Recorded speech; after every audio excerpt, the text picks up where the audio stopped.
Berikut yang akan dibawakan oleh Sekretaris Badan Pekerja Sinode BEM, juga Bendahara Badan Pekerja Sinode BEM,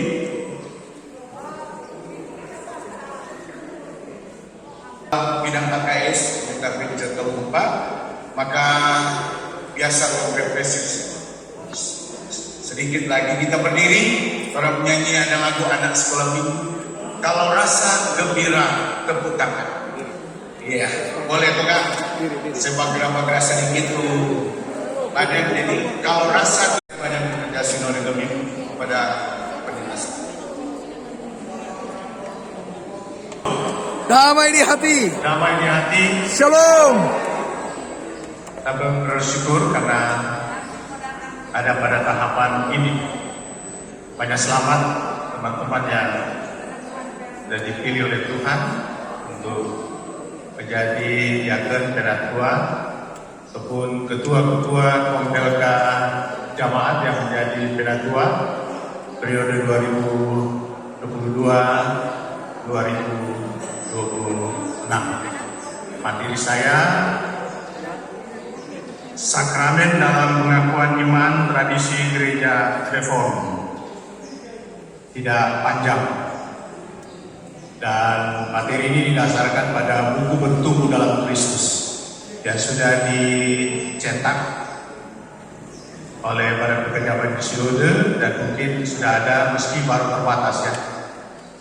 Diharapkan teman-teman itu para pekerja Badan Sinode dapat mengadakan untuk selanjutnya supaya semua pelayan khusus boleh mendapatkan, karena buku ini akan dipakai sampai pada tahap ketiga dan tahun depan saudara-saudara setelah ditentukan akan mengikuti lagi katekisasi tahap 3. Dan bicara tentang sakramen dan perjamuan kudus, bagi kita tentu ini bukan hal baru kan? Sebagai calon pelayan khusus untuk periode ini, periode ke depan, tapi juga saudara-saudara yang masih menjabat sebagai pelayan khusus bersama saudara tua yang nanti sampai tanggal 31 Desember ini. Sakramen tentu seperti yang saya katakan tadi bukan hal yang baru. Kita akan merefresh bagi kita yang telah mengambil bagian dari pengajaran dan praktek sakramen yang ada di gereja kita, sebagai bentuk refreshing bagi kita dalam rangka penyegaran penguatan iman kita. Maka bicara tentang sakramen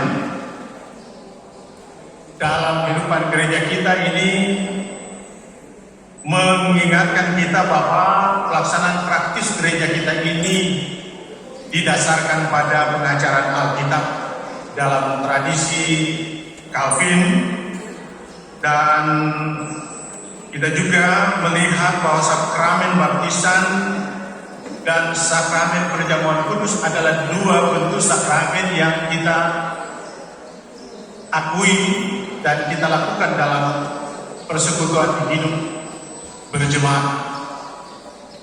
Ada mungkin kita pernah mendengar atau membaca ada 7 bentuk sakramen dari saudara tua kita, dari saudara-saudara gereja Katolik. Mereka mempraktekkan 7 bentuk sakramen, tapi kita hanya ada sakramen baptisan dan sakramen perjamuan kudus.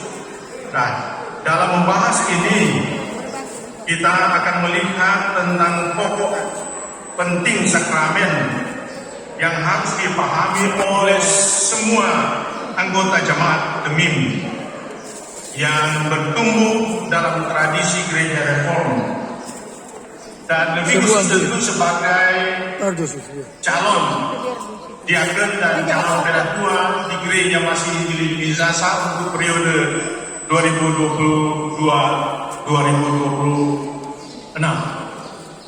Perlu kita pahami bersama, perlu kita menjadikan ini satu kekuatan dalam pengajaran iman kita. Selanjutnya kita akan melihat merefresh lagi tentang pengertian sakramen itu. akan melihat lagi pengertian sakramen yang berasal dari kata sacramentum dalam bahasa Latin yang berarti benda suci atau perbuatan kudus atau rahasia. Jadi sakramen adalah perbuatan kudus yang diselenggarakan oleh gereja atas perintah Tuhan atau tanda yang kelihatan dari rahmat Allah yang dikaruniakan kepada orang-orang percaya. Tanda ini ditetapkan dan diperintahkan oleh Kristus sendiri. Jadi yang kita lakukan dalam sakramen, baik baptisan maupun perjamuan kudus, itu dalam ajaran gereja kita diyakini bahwa itu diperintahkan langsung oleh Yesus Kristus. Dan sakramen bagi Gemim adalah suatu tanda lahiriah yang dipakai Allah untuk memeteraikan dalam batin kita janji-janji akan kerelaannya terhadap kita, supaya iman kita diteguhkan dan supaya kita pun menyatakan kasih dan kesetiaan kita kepadanya di hadapan Dia sendiri dan malaikat-malaikatnya maupun di hadapan manusia. Dalam hal ini ada beberapa hal yang perlu kita garis bawahi, perlu kita tekankan. Pertama, bahwa kita diselamatkan oleh Yesus Kristus oleh kasih karunia Tuhan. Sola gratia. Kedua, bahwa gereja adalah ciptaan Tuhan untuk melayankan kasih karunia Tuhan kepada umat Tuhan melalui tanda lahiriah, air, roti, dan anggur. Keempat, sakramen adalah kesaksian kasih karunia Tuhan dalam bentuk tanda-tanda fisik dan direspons dengan kasih dan ketaatan oleh Tuhan. Kelima, dalam sakramen kita tidak dapat mengabaikan peran Roh Kudus. Sakramen bukanlah kerja magis dengan istilah teknis dalam bahasa Latin ex terra operator. Artinya tanda-tanda lahiriah itu bekerja seperti dan memberi dampak pada kehidupan orang percaya. Dalam iman percaya kita, menurut tradisi reform, sakramen diciptakan oleh Tuhan bukan dalam arti magis, tetapi untuk menguatkan iman dan pekerjaan Roh Kudus dapat tempat utama dalam pekerjaan dan karya Roh Kudus menghidupkan. Tapi dalam praktek-praktek sakramen kadang-kala memang ada pemahaman-pemahaman yang salah berhubungan dengan kekuatan-kekuatan magis, ya. Dan sebentar kita akan melihat ketika berbicara roti, anggur, kadang-kala kita terjebak pada saktinya roti dan anggur kayak itu. Saktinya air. Sakramen menjadi sesuatu yang tidak bermakna dan mati kalau tidak memberi kesempatan pada Roh Kudus berkarya baik dalam proses pelayanan sakramen maupun dalam diri orang-orang yang terlibat dalam pelayanan sakramen. Mungkin kita bertanya-tanya, siapa orang mesti jadi ini sakramen? Jawabannya adalah karena iman jemaat gampang rapuh dan iman percaya jemaat lemah. Makanya melalui sakramen baik baptisan maupun sakramen perjamuan kudus, salah satu upaya dalam rangka untuk selalu merefresh iman percaya dari jemaat. Kemudian apa tujuan dan fungsi sakramen? Tujuan dan fungsi dari sakramen adalah mengingatkan umat Tuhan akan keselamatan, pekerjaan keselamatan, penghormatan kepada Tuhan, dan mengajak untuk hidup dalam ketaatan kepada hukum-hukumnya. Selanjutnya kita akan melihat bagaimana baptisan dan perjamuan kudus dalam tradisi gereja reform. Kita mulai melihat dari arti dan fungsi sakramen baptisan kudus. Pengertian baptisan secara etimologi berasal dari kata baptiso dalam bahasa Yunani yang berarti memercik, membasahi, mencurah, mencuci, memandikan, atau membenamkan. Jadi dari kata kerja baptiso memiliki pengertian yang beragam dan tidak dapat diartikan hanya untuk satu kata saja. Kata baptiso tetap mengacu pada asal katanya baptism dalam bahasa Inggris, sedangkan dalam bahasa Indonesia yang orang pakai selama ini baptis. Dan Gemim sebagai gereja reformasi memahami bahwa kata baptiso berarti memercik atau mencurah dengan air. Jadi kita tidak dibatasi dengan caranya, ya, dengan caranya. Makanya kita menerima ya, mau selam, mau apa, tapi kita punya tradisi warisan gereja untuk melaksanakan praktek membaptis itu secara percik atau mencurah air baptisan. Fungsi baptisan dari kehidupan percaya kita ada dua, ya. Pertama, melayani iman kita di hadapan Tuhan. Jadi dengan baptisan kita melayani Tuhan di sebuah gereja. Kedua, memperkenalkan pengakuan iman gereja di hadapan umat manusia. Jadi dengan baptisan, iman orang yang dibaptis diteguhkan, dikuatkan di hadapan orang banyak. Dalam hal baptisan, tiga hal yang penting perlu kita perhatikan. Pertama, alat dan bukti pembersihan yang diterima dengan iman dan yang dimeteraikan bagi kita bahwa dosa kita telah dihapus. Bagian-bagian Alkitab yang menjadi dasar kekuatan kita seperti Matius 8:19 bisa langsung mulai. Kedua, tanda atau lencana. Sama seperti seorang prajurit membawa insignia atau lencana kepada komandannya sebagai tanda profesi ketentaraan. Ini berarti bahwa baptisan adalah semangat militansi dan loyalitas iman. Ya. Ini lain-kali kalau tidak dapat dijemaah. Biarlah itu saudara-saudara kita datang ke orang oma bilang mati sulam, tapi biar seolah-olah dia masuk gereja dia bilang kita satu kali mati. Jadi militansinya terhadap gereja. Ketika ia percaya akan diselamatkan. Jadi baptisan bukan buah mandi seperti yang sudah disampaikan tadi yang menyelamatkan.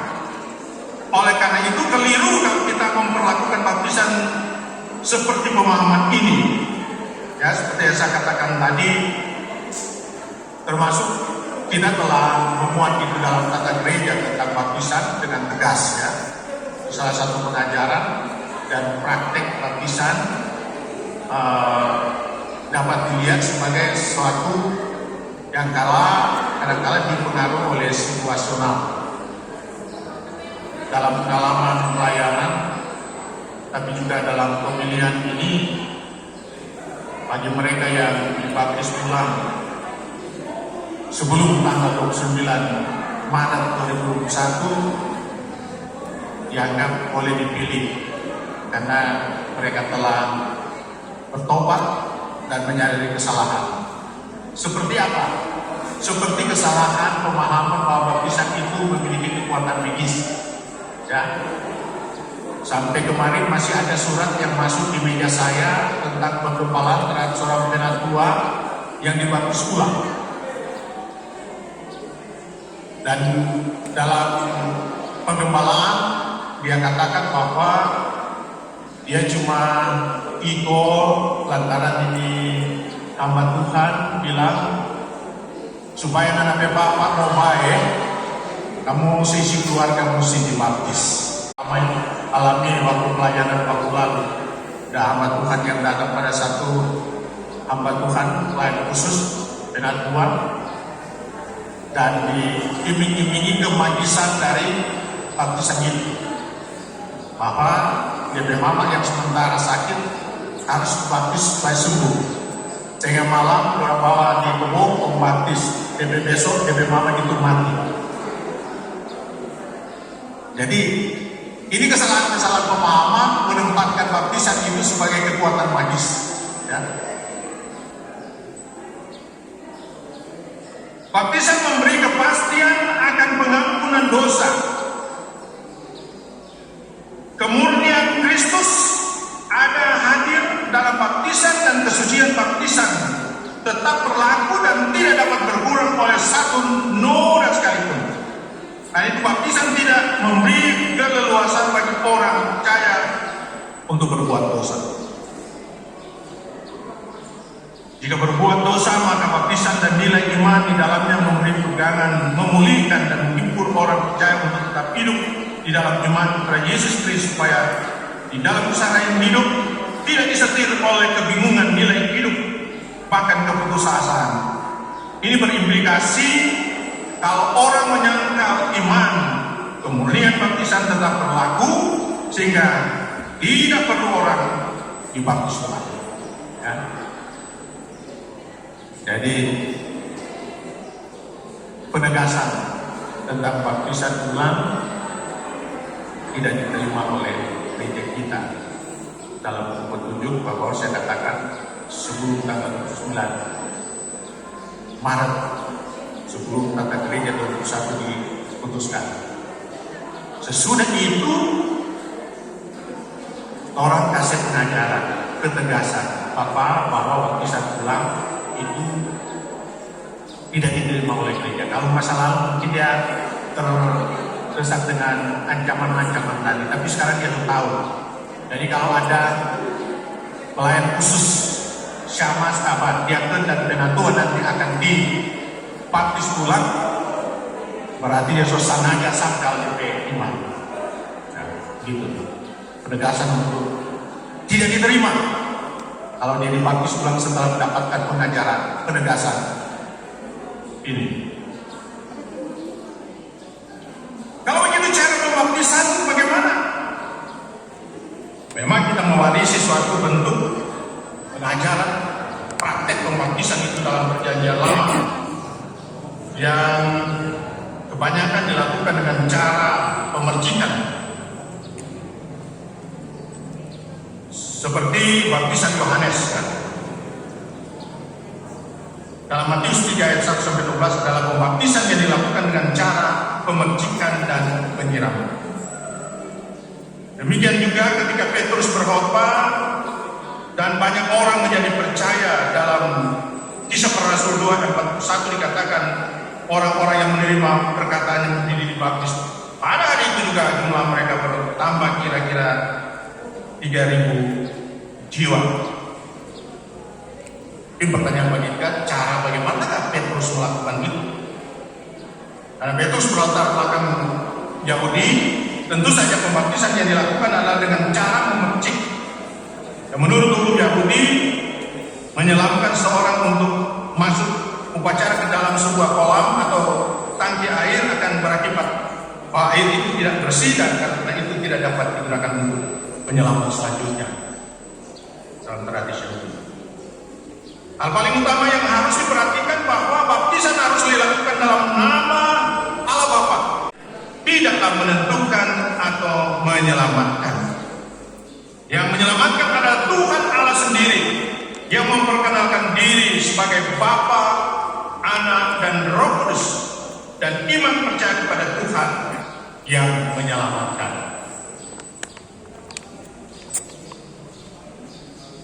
Pertanyaan selanjutnya adalah, siapa yang perlu dibaptis? Kalau kita mengacu dalam Matius 28 ayat 19, itu jelas dia menunjuk tidak pada seseorang atau kelompok orang, tetapi kepada semua orang, semua bangsa. Semua bangsa dikatakan dibaptis dalam nama Bapa, Anak, dan Roh Kudus. Jadi bagian seperti setiap kali kita mengikuti pengajaran baptisan, diulang-ulang dikatakan bahwa jadi masuk dengan semua bangsa, tidak hanya pada orang dewasa, tetapi juga termasuk anak-anak. Seperti yang dikatakan dalam Kisah Para Rasul 2, bagi kamulah jadi itu dan bagi anak-anakmu. Jadi sekali lagi ini memberikan penjelasan, penegasan bahwa yang dibaptis tidak hanya orang dewasa, tapi juga anak-anak. Bahkan bagian-bagian selanjutnya menceritakan tentang kesaksian pembaptisan keluarga. Kita juga tetap menganut pengajaran bahwa baptisan sebagai tanda pengganti sunat. Dalam pemahaman bahwa sunat adalah tanda identitas dan hidup berlimpah-limpah dari orang percaya. Hidup berlimpah dijanjikan oleh Tuhan kepada orang yang masuk dalam persekutuan umat Tuhan lewat sunat sebagai identitas umat percaya. Kepada jemaat yang berada di Kolose, Paulus berkata, di dalam Dia kamu telah disunat bukan dengan sunat yang dilakukan oleh manusia, tetapi dengan sunat Kristus yang terdiri dari penanggalan akan tubuh yang berdosa, karena dengan Dia kamu dikuburkan dalam baptisan, dan di dalam Dia kamu turut dibangkitkan juga oleh kepercayaan kepada kerja kuasa Allah yang membangkitkan Dia dari antara orang mati. Sunat yang adalah tanda perjanjian antara Tuhan Allah dengan umatnya dalam Kejadian 17 ayat 7 yang dilaksanakan sekali seumur hidup. Maka baptisan pun harus dilakukan sekali seumur hidup. Karena Yesus ini perjamuan kudus dengan roti dan anggur. Dalam tradisi gereja kita dikatakan bahwa roti dan anggur tetap roti dan anggur, tetapi juga ada tubuh dan darah Kristus.